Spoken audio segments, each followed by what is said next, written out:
दुनिया के दर्जनों देशों ने इसको सन 2000 में इस दिन को फ्री कार डे मनाने का एक संकल्प लिया था और लगातार इन देशों की संख्या उसमें बढ़ रही है, क्योंकि हम जैसा देखते हैं कि प्रदूषण जैसे बढ़ रहा है तो पर्यावरण की सुरक्षा ये उसमें एक आवश्यक पहलू है। बहुत से कार्यक्रम पर्यावरण सुरक्षा के चल रहे हैं, उसमें एक ये है कि कम से कम एक दिन लोग अपने डीजल के पेट्रोल के वाहनों पर न चलें।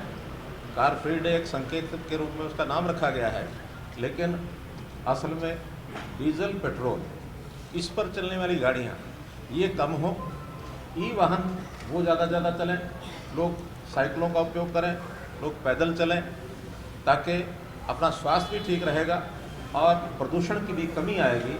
क्योंकि हम जैसा देखते हैं दिन ब दिन जैसा प्रदूषण बढ़ रहा है उसके कारण से वायुमंडल में ऑक्सीजन की बहुत कमी आ रही है और हमने अनुभव किया कोविड के दिनों में कि ऑक्सीजन की कमी के कारण से बहुत बड़ी संख्या में लोग कोविड से आक्रामक यानी एक प्रकार से प्रभावित हो गए। उनके लिए ऑक्सीजन की सप्लाई तरह तरह के तरीके ढूंढ करके उनको करनी पड़ी। लिक्विड ऑक्सीजन बहुत जगह से ट्रांसपोर्ट करके हम अपने हरियाणा में लाए। हरियाणा में 2 ही केंद्र ऐसे बड़े केंद्र हैं जहाँ से लिक्विड ऑक्सीजन को मिलती है, बाकी छोटे छोटे केंद्र हैं, लेकिन ज़्यादा आवश्यकता होने के कारण से हमने नॉर्थ ईस्ट के जो इंडस्ट्री है जहाँ ऑक्सीजन बनती है वहाँ से भी इसको यानी एक प्रकार से ट्रांसपोर्ट करके लाए। हवाई जहाज़ों का भी जो खाली टैंकर हैं ऑक्सीजन के लिए वो हमने लिफ्ट करके भेजे। ट्रेन के द्वारा भी उपयोग करके उनको यहाँ लाया गया। प्राइवेट एजेंसियों ने भी उसमें बहुत बड़ा योगदान किया। ऑक्सी कंसनट्रेटर भी बाहर से मंगवाए और इस प्रकार से ऑक्सीजन की कमी इसको हम न रहने दें, हमने भरपूर उसका उपयोग किया और हमको सफलता भी मिली। लेकिन ऑक्सीजन वायुमंडल में कैसे बढ़े इसके लिए हमारे फॉरेस्ट डिपार्टमेंट ने आह्वान किया है कि ज़्यादा से ज़्यादा वन लगाए जाएँ। हर साल करते हैं, इस बार विशेष योजनाएं बनाई गई। जैसे बहुत बड़े पेड़ जिनकी आयु 75 साल या इससे ऊपर हो गई उनको हमने प्राणवायु देवता कहा और प्राणवायु देवता इसकी रक्षा सुरक्षा जो भी परिवार करेगा, संस्था करेगी, गांव करेगा, उनको 2500 रुपया हर साल का उन प्राणवायु देवता की पेंशन। ये भी एक यूनिक प्रोजेक्ट जो है हमारा हरियाणा का है, कभी कहीं और जगह ये नहीं लिया गया।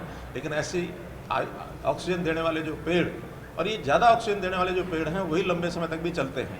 बड़ का पेड़ है, पीपल का पेड़ है, बिलखंड जो है वो है और एक गिरनार, ये पेड़ ऐसे हैं जो 70 साल, 75 साल, 80 साल, 100 साल तक चलते हैं।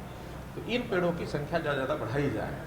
वन विभाग ने इस बार 3 करोड़ नए पेड़ लगाने का भी आह्वान किया है और उसमें सुरक्षा जो पेड़ों की कर सकते हैं, ऐसे खास करके विद्यार्थियों को प्रोत्साहन देने की बात भी हमने कही है। तो ऐसे सरकारी तौर पर ऑक्सीवन जो वन इस वर्ष में लगेंगे 5 एकड़ से लेकर के और 100 एकड़ तक शहरों में, गाँव में, उनका नाम ऑक्सीवन रखा है। और ये ऑक्सीवन लगाने का प्रयोग भी बहुत से प्रांत इसका अध्ययन करके अपने अपने यहाँ लगा रहे हैं। आज भी मेरे पास पंजाब से एक ऑफर आई, हमारे यहाँ ज़मीन है और उस पर एक ऑक्सीवन की स्थापना ये करा दीजिए।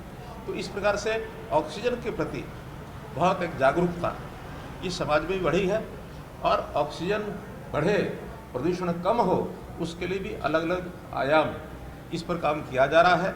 उसी में जैसे आज कार फ्री डे है तो हमने साइकिलों से उपयोग करके सभी हमारे ऑफिसर, सभी मंत्री, विधायक सब ऑफिस में, कार्यालय में साइकिलों से आए हैं। साइकिलों से ही आज अपने घरों को वापस जाएंगे।